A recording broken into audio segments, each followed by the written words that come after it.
What's up, guys? It's your boy Clay. Wanted to come on and make a quick video because I got a couple questions on Facebook from a couple of you guys that watched the last video regarding batteries and charging and alternators and all that kind of stuff.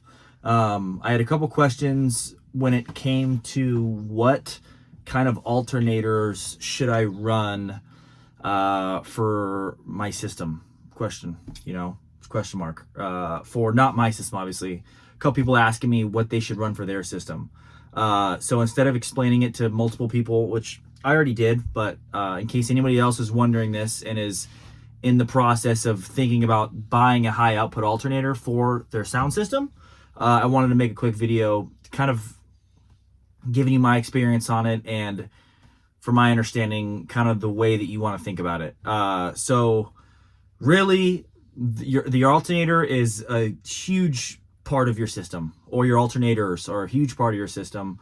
I wish that I would have known that from the very beginning, before I spent money, because I bought big amps, big subs, and big battery before I even bought a big alternator or high output alternator. And the alternator should be almost one of the first things you buy. Even if you don't have a lithium battery, a high output alternator is still going to be very helpful.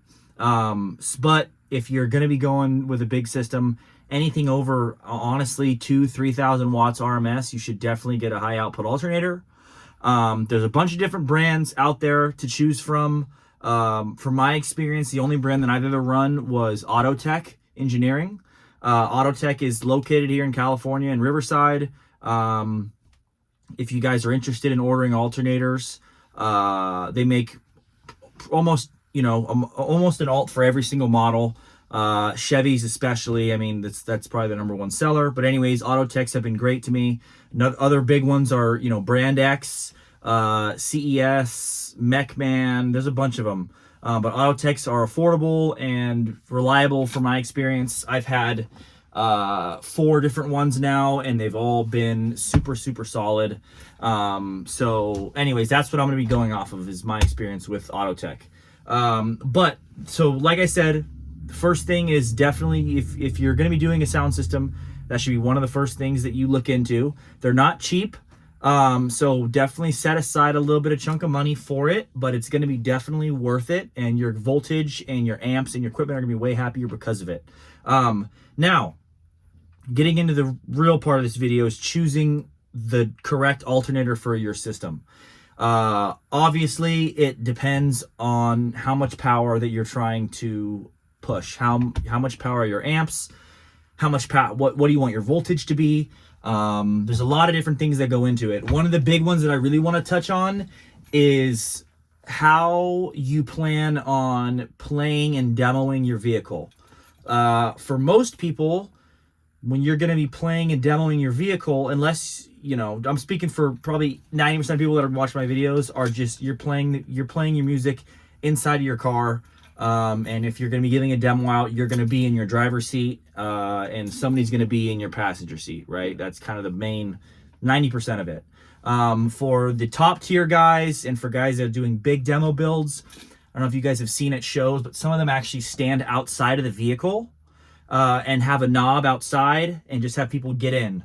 So that's the other side of it. So I'm going to kind of get into both. And why choosing the size, it really depends. How you're going to demo depends on what size you should get, or vice versa. The size you should get depends on how you're going to want to be demoing. Obviously, how much power is the first thing. But after that, your amperage is, it really depends where you want to make your power at. So with that being said, I'm going to kind of try to explain what I mean. So if you're demoing, for most people, you're going to be demoing inside your car. You're going to have somebody in your passenger seat. You're going to be playing music. You're going to have a bass knob, on you here. And you're going to be able, since you're sitting in your driver's seat, you're going to be able to give your truck some RPM, or your car some RPM, right? Most alternators, will make more power if you give them, 1,500, 2,000 RPM while you're playing. If that's news to you and you have a high output alternator and you haven't been revving it up when you've been demoing, try it. you will be surprised that your voltage will be better, because your alternators are spinning more, they're making more, they're able to push out more current to your amps in your battery if the RPMs are higher. Now, with that being said, that is for most alternators. There are some alternators that make more power at idle. And this is kind of where it gets complicated, and kind of how I'm going to try and explain it is I'm going to try and make it kind of simple. So after talking to a bunch of people that run big systems and demo systems where sometimes people sit in the car and sometimes people stand outside of the car, your alternator size, so the way that it works is you get a 320 amp alternator, a 370 amp alternator, a 400 amp alternator, a 420 amp alternator, 300 amp, 270, whatever it is, right? So those 320 and up, 320, 350, 370, 400, those are going to make most of their power when you're giving them RPM. So when you're at 1500, 2000 RPM, that's where they're going to make most of their power. However, if you get a 300 or a 270, they're not going to make as much power up higher in the RPM as they would if you let them at idle. Now, don't quote me, this is not for every vehicle, but for Chevys for sure. Currently on this truck, I have a 320 and two 370s. They obviously, I can tell, make more power when I'm giving them RPM. However, I'm starting to kind of like demoing outside of the truck. So I stand outside with my knob and I let people get in the driver's seat and then I play it. And obviously I'm not going to tell them to give me RPM on my truck because they're trying to enjoy, a demo. But I notice that my voltage tanks a lot more when I'm not in here to rev it up.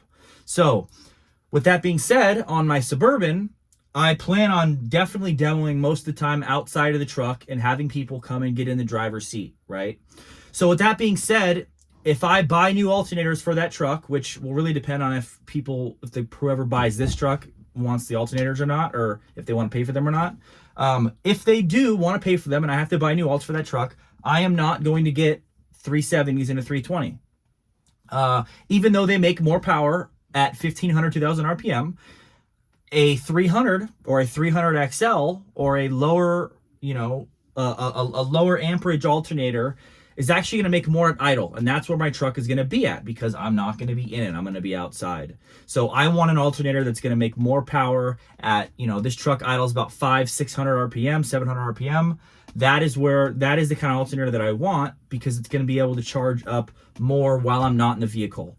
Plus, if I want my stuff to cool down and I want to walk away and get some demos from somebody else or whatever the case may be, I don't have to sit in my truck and give my shit 1500 RPM and wait for it to charge up because it's going to be charging up well at idle. So that's higher level. Most people are not be demoing outside of the vehicle. So you're going to want to get like a 320 or a 370, whatever fits in your budget. But you're going to want to give them RPM while you're in there charging, and then you can go into how high you want to charge at, all that kind of stuff. That really depends on your battery. That could honestly be a whole other video. But depending what you want to charge at, you want to have a battery that supports that, and then you want to have alternator or alternators that can support that as well.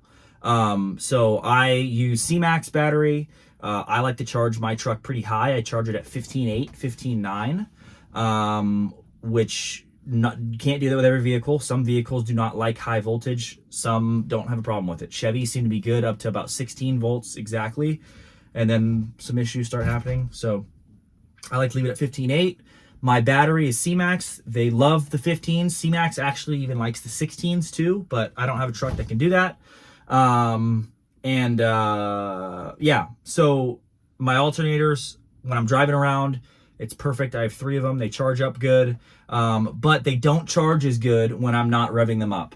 So the way that this build started was just, a demo build where I was inside the truck the whole time and it was perfect. But lately, when I've been standing outside and demoing, it's the voltage isn't coming up back as quick. So I'm going to be making a change on the new build, on the new Suburban, and getting lower, probably some 300, triple 300. So 300 amp alternators or 300 XLs, or I'm going to talk to the guys at Autotech and see what would be the best for my situation. But I think they mentioned to me that a 300 XL might be the best, and it's going to make the most power at idle. So anyways, that's just kind of top of the level, alternator talk for sound systems. If you're thinking out if you should get one or not, you probably should. Anything over a 2000 watt system, you're going to notice a very big increase in your voltage, and your amps can be a lot happier if you do get one.